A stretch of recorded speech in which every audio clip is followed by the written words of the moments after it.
queremos hacer con esta secuencia? Como decía, salirnos del barro en el que nos tienen revolcando los políticos y poner en el centro de discusión los problemas del Perú, los diagnósticos de los problemas del Perú y sobre todo lo que hay que hacer para construirnos como un país del primer mundo, donde lo que vamos a descubrir es algo sorprendente que los políticos no quieren, que son entendimientos, que son acuerdos, que son muchísimo más de los que todo el mundo imagina que podemos tener los peruanos unos con otros. Y parte de este proceso es el reconocimiento de lo grave que puede ser la situación. Hemos hablado, por ejemplo, de infraestructura educativa, de infraestructura en general. Pero hoy día vamos a hablar de la situación de los jóvenes. Y está con nosotros, como ya dije, Yema Taucusi, que ella es especialista en estudios de prospectiva de CEPLAN. Bienvenida. Yem, gracias por estar con nosotros. ¿Qué tal, Nicolás? Muy buenos días. Saludar a todo tu público que nos viene escuchando. Sí, ahora el Observatorio Nacional de Prospectiva se suma a esta iniciativa de poner en agenda algunos temas que nos preocupan porque impactan al desarrollo nacional. Entre estos temas, el observatorio tiene varios ejes de análisis y entre ellos está este tema bastante agudo que es el de los jóvenes. Hasta la fecha tenemos 1,5 millones de ninis, población de jóvenes que no trabajan y tampoco estudian. Sí, detengámonos ahí, porque esto es una expresión que la gente... Es una expresión muy seria. Nini es una expresión que se usa para definir a aquellos jóvenes entre 15 y 29 años que ni estudian ni trabajan. Por eso son ninis. Bueno, tenemos 1,5 millones en el Perú en esa condición. Claro, esto representa el 19.1% de toda la población juvenil, ¿no? ¿Y por qué es tan importante este tema? Y si nosotros hacemos un análisis más interno de esto, vamos a ver que esta población está representada por mujeres. O sea, la tercera parte, la dos de la tercera parte es una población de mujeres. También vamos a ver que esta población no se siente motivada o no está integrada a trabajar o a estudiar, porque estarían estudiando una fracción de 15 a 23 años y de 24 a 29 estarían trabajando, ¿no es cierto? Entonces, vamos a ver que algunos de ellos no se sienten motivados. Podría ser por múltiples causas. Una de las causas podría ser en el tema de las carreras. Por ejemplo, tendríamos que estar pensando cuál va a ser la necesidad de empleabilidad a futuro. Entonces vamos a ver que hay una población que se ve deslumbrada tal vez por los gamers, por los tiktokers, entonces no se ven reflejados en estas carreras tradicionales que tal vez oferta el Estado. Entonces tendríamos que estar pensando, si nosotros reflexionamos, hace 3 años, por ejemplo, nadie iba a imaginar que ahora la demanda es sobre habilidades en Machine Learning, inteligencia artificial, ChatGPT, por ejemplo, ahora que está muy de moda. Entonces vamos a ver que se tienen que ir adecuando también a estos ciclos. Pero no solamente tenemos población que no se siente atraída por la oferta, también tenemos barreras de restricciones, como por ejemplo, yo durante la pandemia he perdido familiares y eso me hace imposible pagar una oferta educativa que también tiene costo, tiene posibilidades de pago, exacto. Otra población es, a la vez que tenemos estas cifras, también tenemos embarazo en adolescentes. Entonces, el hecho que un joven ya tenga esa responsabilidad hace que, por ejemplo, las mujeres, ¿no?, ya no trabajen, ya no estudien porque tienen a cargo un menor de edad a quien cuidar. Entonces, los desafíos para el país son grandes porque esta población es la población es una generación que va a hacerse adulta en los próximos años. Estamos hablando del Plan de Desarrollo Nacional. Entonces, nosotros desde el observatorio ponemos esta información para que los operadores del planeamiento, dentro de este argumento de políticas y planes, puedan analizar estos datos y puedan plantear acciones desde el presente para que podamos solucionar estos problemas que tienen un impacto grande en el desarrollo. Tenemos que ir a la pausa, Yem. Vamos a volver, pero lo que ustedes han escuchado no es como para no tomarlo en serio, ¿eh? Porque es muy grave. O sea, 1,5 millones de chicos y chicas entre 15 y 29 años que ni estudian ni trabajan, que no tienen futuro, es más, que no tienen presente, porque tienen unas vidas que no merecen, porque no les estamos ofreciendo como sociedad las oportunidades que deberían tener. Y eso es el caldo de cultivo perfecto para todos los males como sociedad. Entonces, ¿qué tal si empezamos a discutir cosas como esta? ¿Qué hacemos con estos chicos? Pero primero hay que entender por qué se origina esto. Yo quisiera que vayamos a la pausa y hablemos sobre el tema, por ejemplo, de la deserción escolar, la cantidad de estos chicos que simplemente no terminan el colegio y qué futuro le espera a alguien que no terminó el colegio. De eso vamos a hablar. Estamos en Exitosa, la voz que integra al Perú. Estamos en nuestra secuencia Plan para el Perú y está con nosotros la especialista en estudios de prospectiva del CEPLAN, Gemma Taucusi. Estamos hablando de un asunto muy grave. Según el reporte del observatorio de CEPLAN, lo que han encontrado es alarmante, que es el crecimiento de la cantidad de ninis que hay en el Perú, es decir, de muchachos y muchachas entre 15 y 29 años que ni estudian ni trabajan. Es decir, lo que nos ha pasado, Yem, es que en vez de tener una tendencia que estos chicos, el número de estos chicos disminuye, lo que nos ha pasado es que hay más. Sí. Ha incrementado debido, uno, por el tema de la pandemia, porque muchos chicos durante la pandemia terminaron el colegio y no hubo, digamos, estos procesos de reincorporación a estas universidades.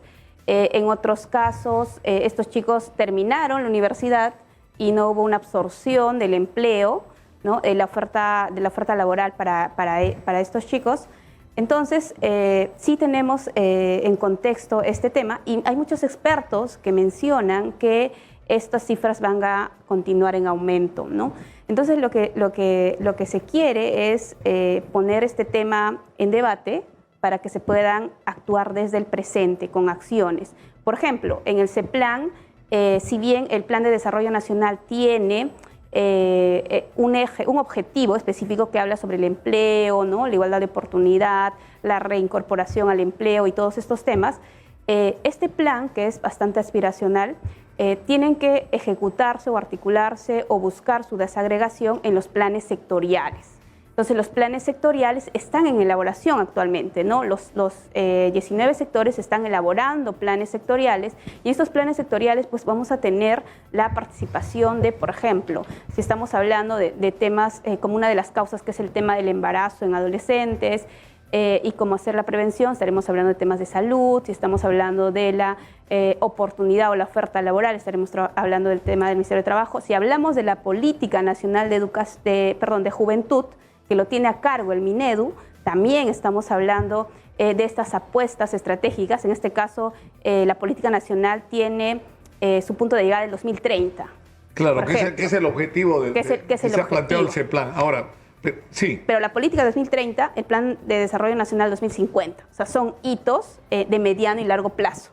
Entonces, sí, este tema se puede discutir aún más. Pero yo siempre doy el ejemplo, porque me parece que lamentablemente en muchos aspectos hemos retrocedido como sociedad en vez de progresar. Cuando mi madre iba al colegio, en determinado momento optó por la educación secundaria técnica y mi madre terminó el colegio graduada en corte y confección. Mi madre podía hacer, te agarraba, te tomaba medidas, te hacía un molde sobre estos papeles especiales, te hacía un vestido, un pantalón, una falda, una blusa, lo que tú quisieras. Es decir, terminaba el colegio, calificaba el trabajo. En el caso, o si no estudiaban las mujeres en esa época, taquimecanografía, o sea, salías del colegio y podías trabajar como secretaria o asistente en una oficina, o principios básicos de contabilidad.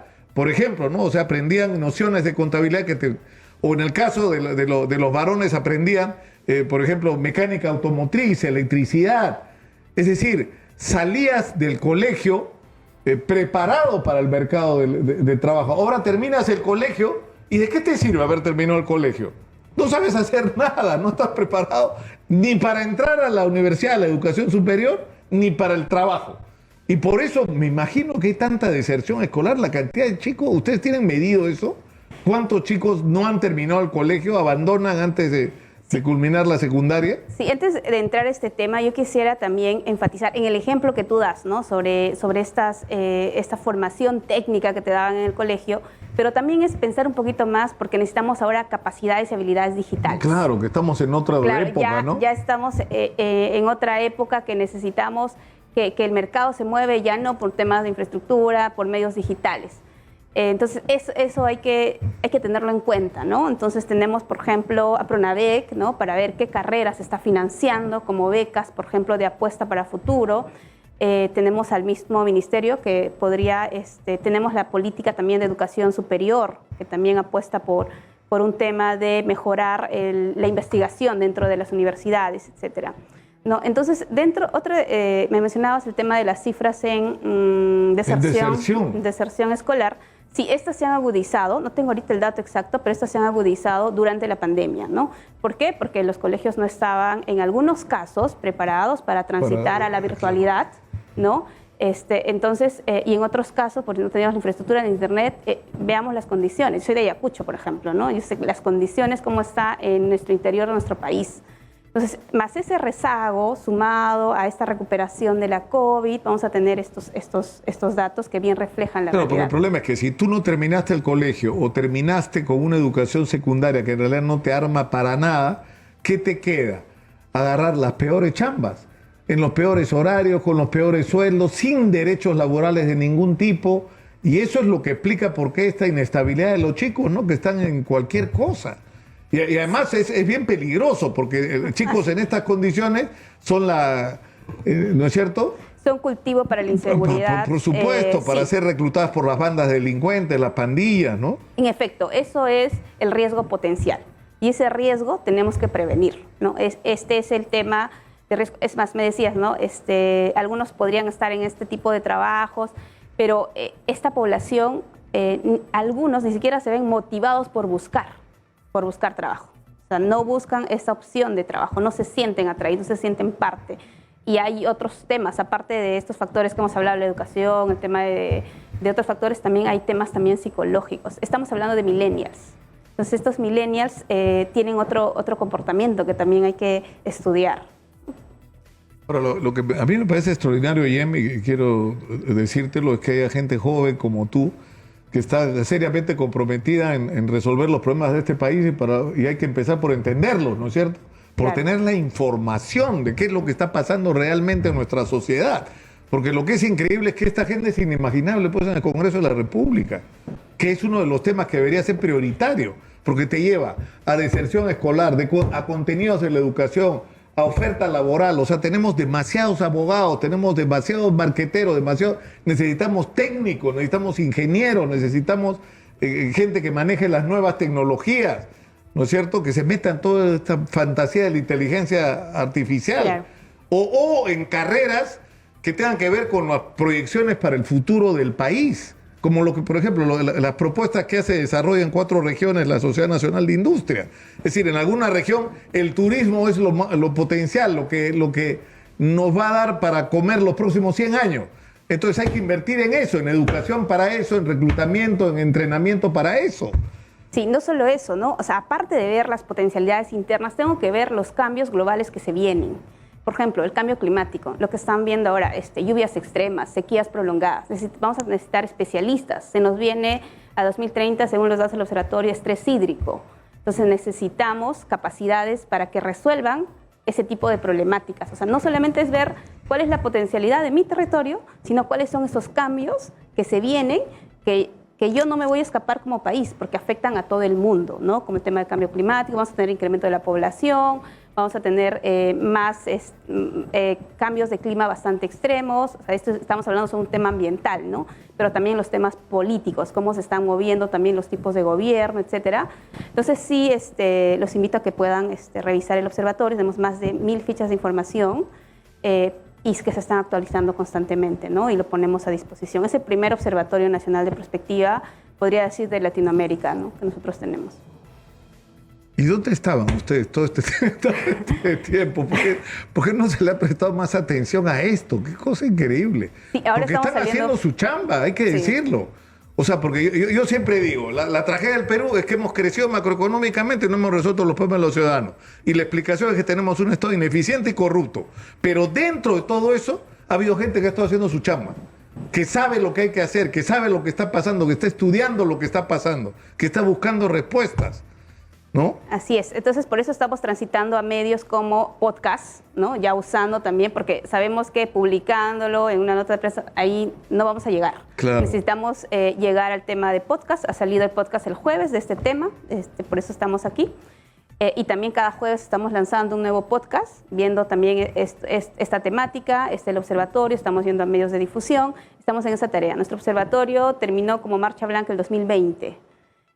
Ahora tiene ya una gran cantidad de visitas y continuamos mejorándolo los módulos, agregando, escuchando a la gente qué información necesita para poder hacer buenos planes y buenas políticas. Eso es lo que estamos haciendo. Bueno, porque esto de los ninis es uno de los aspectos claro. que usted está trabajando, ¿no? Y así como yo te quiero comprometer, Iem, es decir, cada vez que hay un tema significativo como este de los ninis, tráelos y nosotros lo ponemos al aire contigo. De acuerdo. Porque yo creo que es importante porque además hay que atender a los chicos, son un futuro. Exacto. Y a mí me pasó algo personalmente muy dramático en un momento. Yo estuve como conductor, fui a cubrir la guerra del Cenepa. Y yo veía a los chicos de 15 años, 16 años, yendo a ofrecerse como voluntarios para morir por su país. Y muchos de ellos murieron defendiendo las fronteras de un país.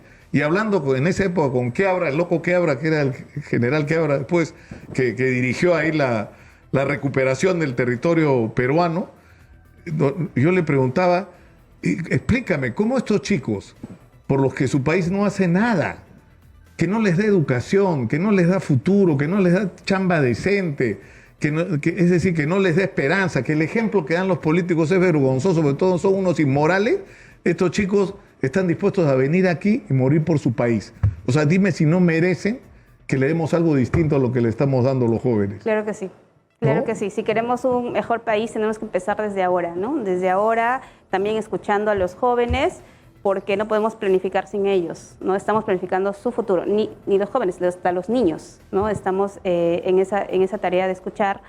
Y también ponía esta cifra aquí a luz, porque, bueno, se viene el Día Internacional de la Mujer y este problema es más agudo en las mujeres. Entonces, y sobre todo en la parte de la selva. A pesar que esta cifra se incrementa más en Lima por tener una gran cantidad de población, pero se agudiza más en la selva, ¿no? Bien, tenemos que terminar por hoy. Te agradezco muchísimo por estar acá y te agradezco sinceramente por el trabajo que están haciendo, ¿no? Y yo creo que esto es lo que hay que hacer. Ese es el camino, creo yo. Muchas gracias. A ustedes por la invitación. Muchas gracias. Yema Taucusi ha estado con nosotros, parte de ese plan. Cerramos nuestra secuencia por el día de hoy.